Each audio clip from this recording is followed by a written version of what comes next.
Hi, my friends. Welcome back to Healing Together, a YouTube channel dedicated to the God stories and the testimonies of God's power in our lives.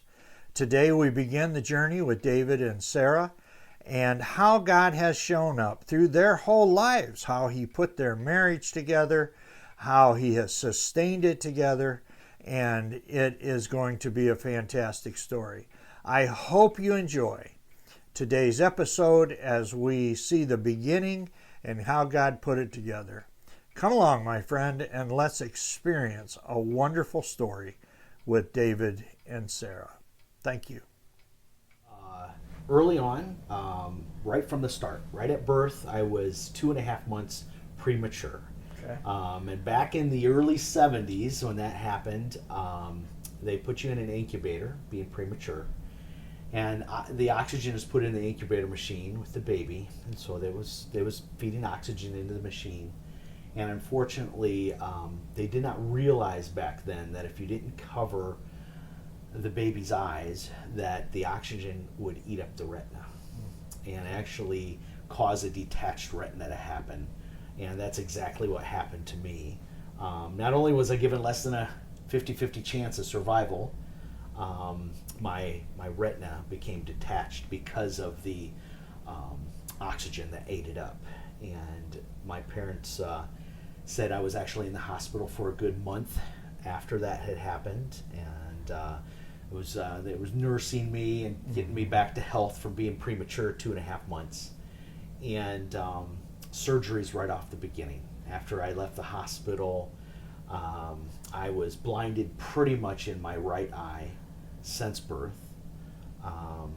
My left eye had some good vision still, which I was very thankful for, and had muscle surgery done actually in my right eye by a doctor locally, and unfortunately that surgery caused more issues to my right eye, and that wasn't the surgery that was actually needed. So it caused the right eye to even be in less of a chance of being repaired or having vision come back in my right eye.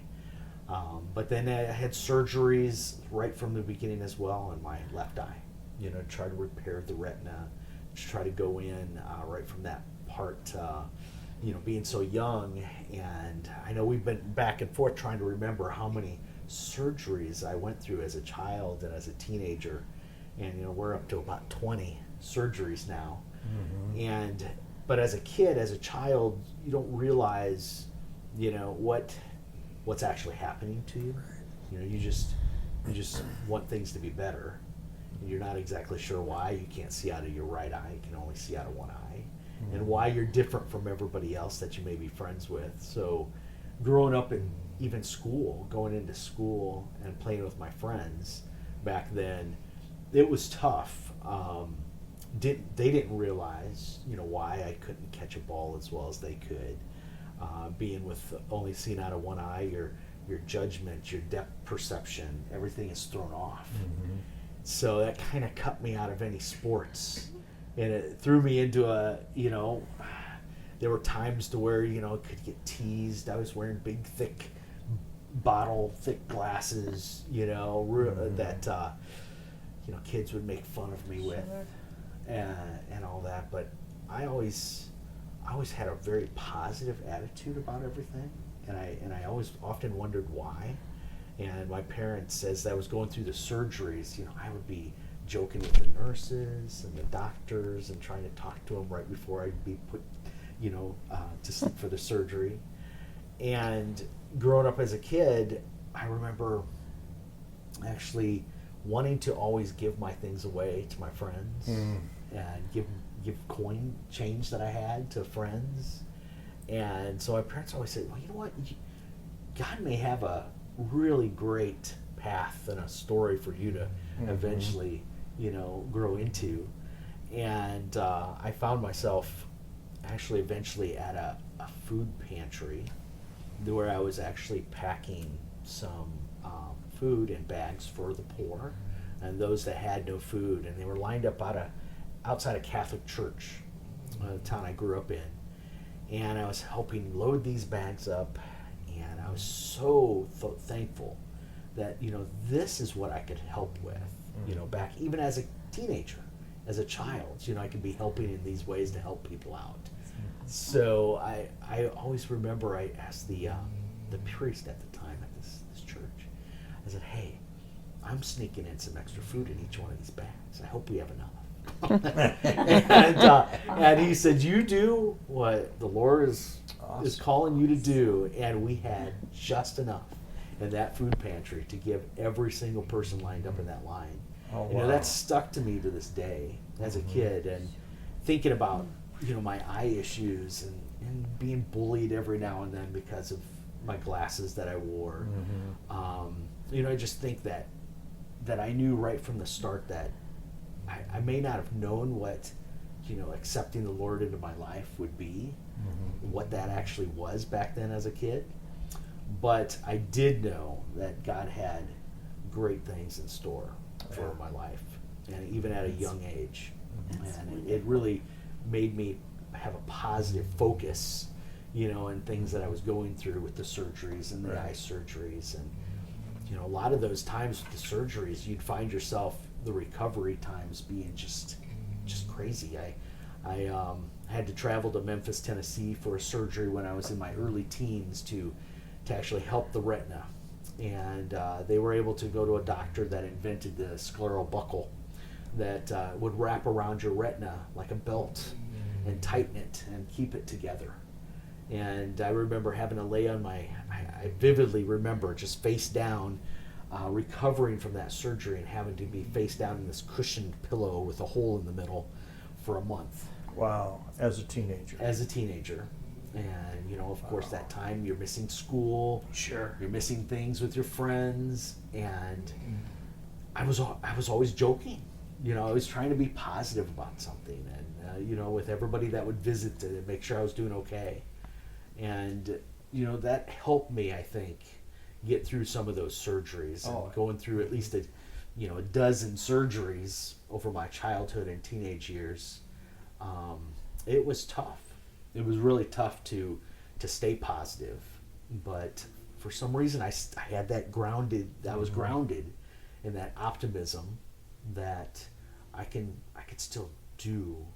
I can do things with one eye. I can do things even if my vision isn't great. I could still eventually drive.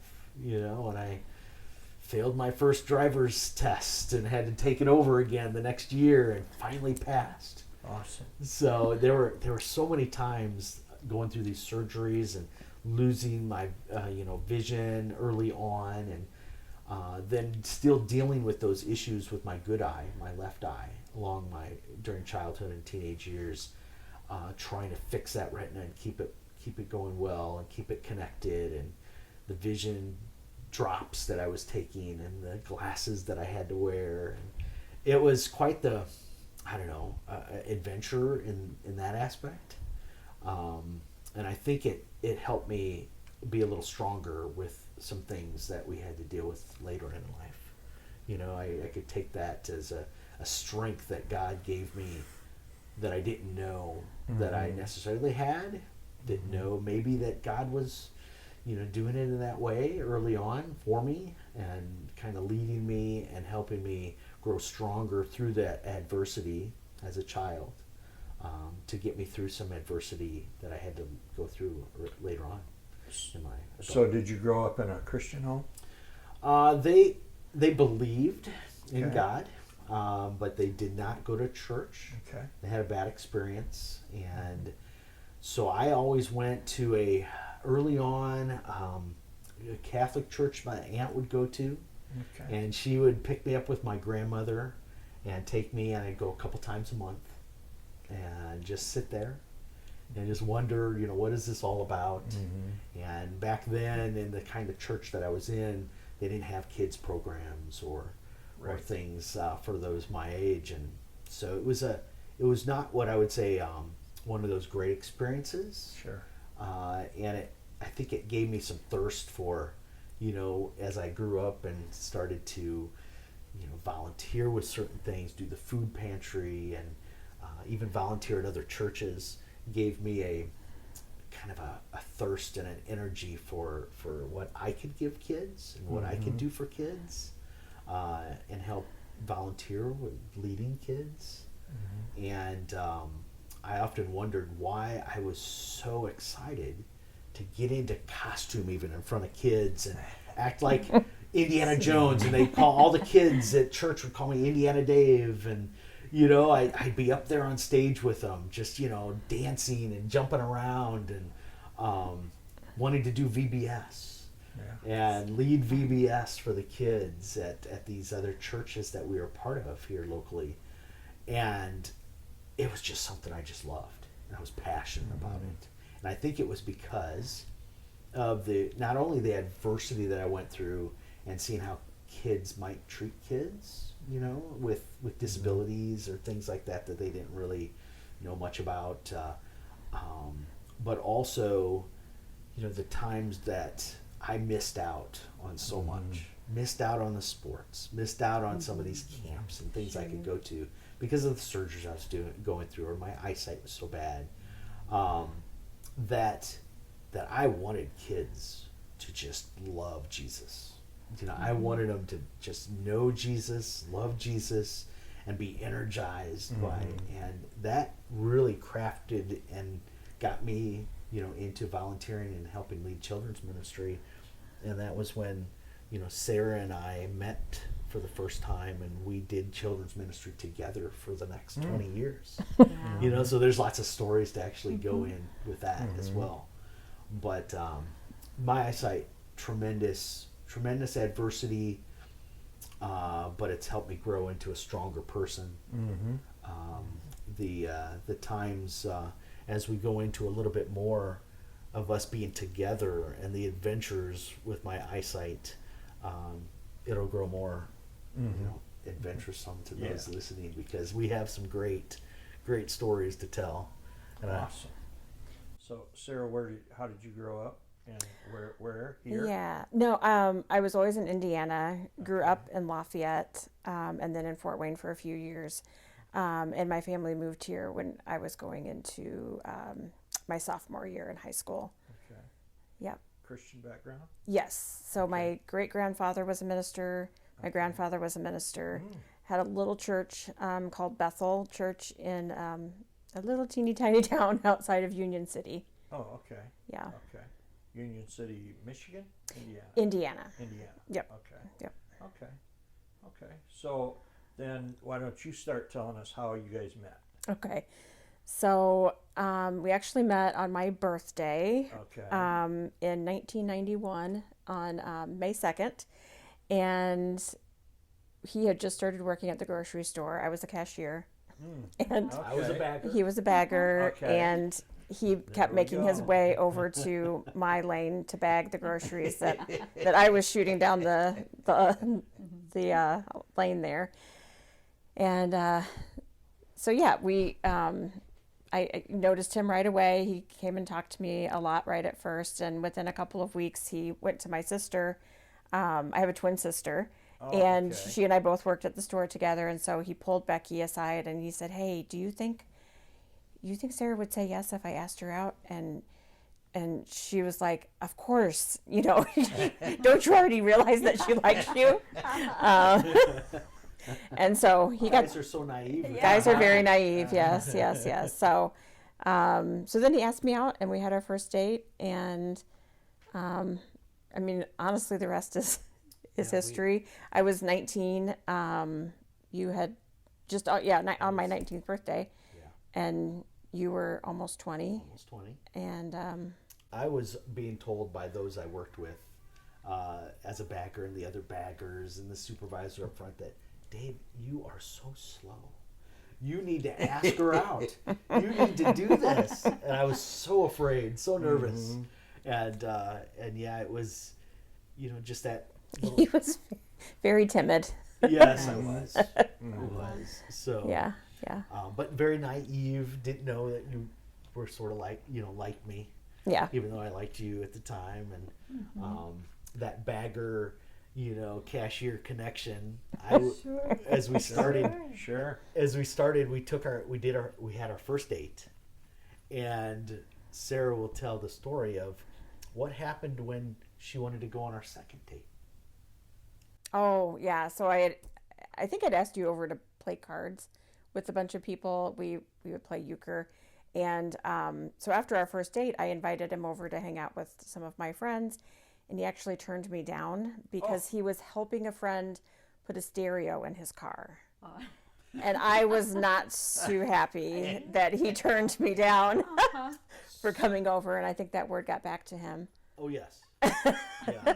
My best friend who I was with and another friend, they were all like, yes, you show her. You don't need to go out right now. You know, you're with your friends, your buddies. Yeah. And, but to this day, Sarah, hold that over me. Remember when you said no to our second date? So that was great.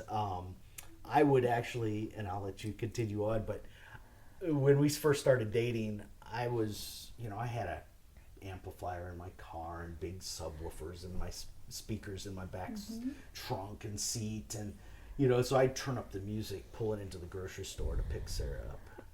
And the bass would be thumping, and I'd be driving up, and I'd park outside the door where I knew she'd be coming out of, and I think Sarah said her manager would always say, "I think your boyfriend's here."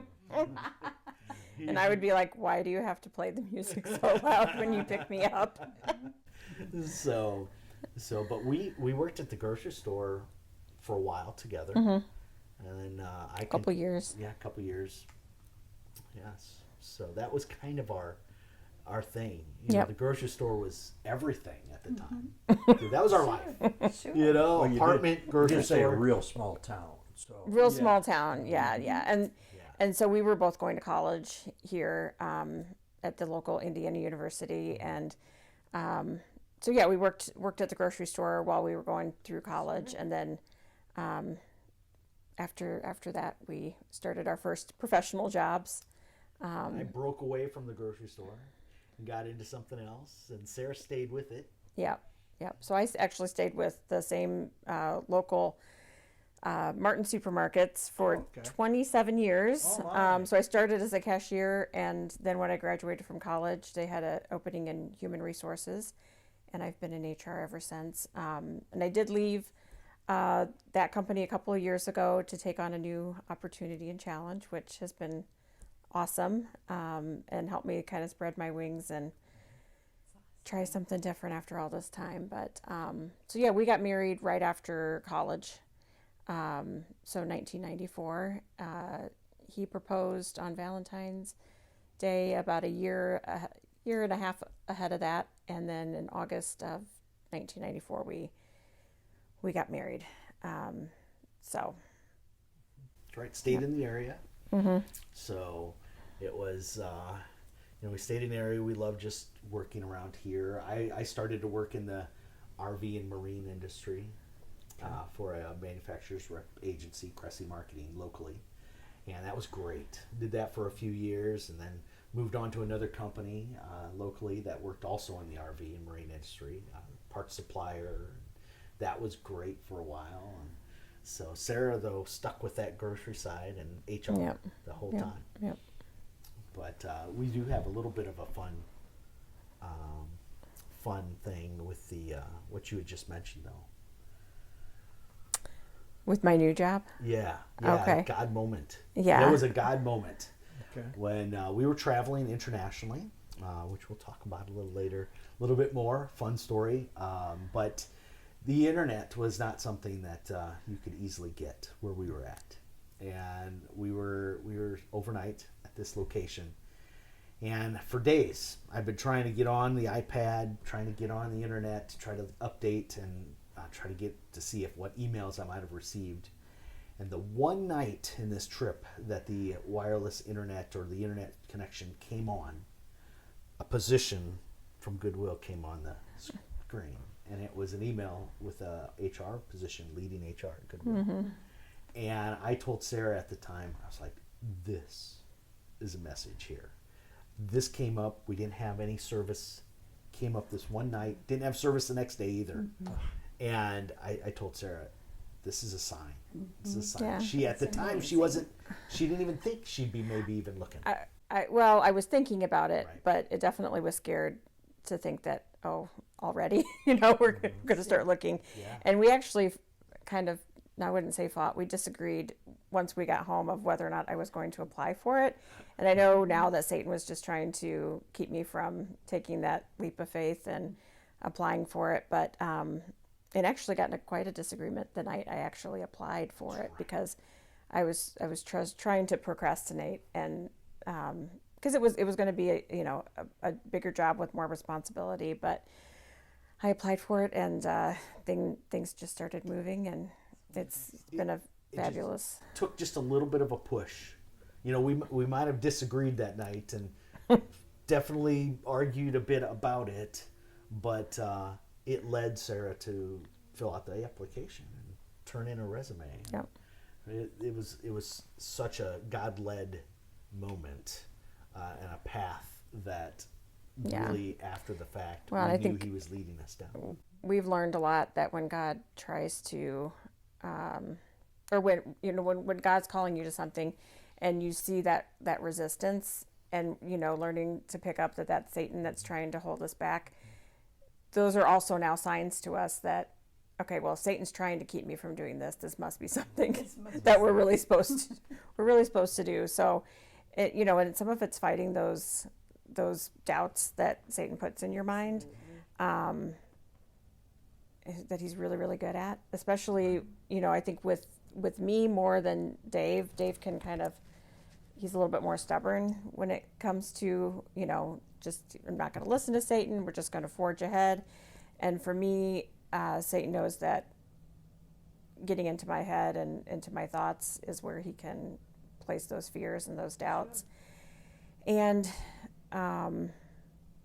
saying yes to God also is scary at times, because you have no idea what is on the other side of that door. And it's not always fun stuff to go through. Sometimes it's, that has led to some of the hardest things that we've ever had to do, the most fruitful at the end. But I think that sometimes for some people, that's the scary thing about saying yes to God is, you don't know what you're saying yes to. And it's just having that trust and that faith that He's going to bring something really great at the end of it. And through the hard part of it, He's going to remain. But yeah, there's been a lot of things in our lives that have kind of built that faith, that we have the courage now to say yes when He presents those opportunities. Yeah, certainly. And Sarah's been just a godsend to be, a partner with me as my wife, and, just companion through all these struggles and adversity, even through, as we've known each other, the surgeries that I've had to go through for my eyesight. We had some struggles late in the 90s to where my eyes were having trouble again, and blood vessels were bursting and things like that in the eye, my good eye. And the current doctor locally here just couldn't keep things under control. And I didn't know what to do. And he pretty much said, you just need to accept the fact that you're going to go blind. Yep. Well, that's where we're going to wrap it up for the day. And we hope you've enjoyed the story of David and Sara that they have shared today. Come back and join us again as they continue to share. If you have not, please do hit that subscribe button. We greatly appreciate that. We love it. We're right at about 100 subscribers, and that's a fantastic start. Hit that like button if you would, and we look forward to seeing you next time as David and Sara share even more of their story with us. Thank you so much for stopping by.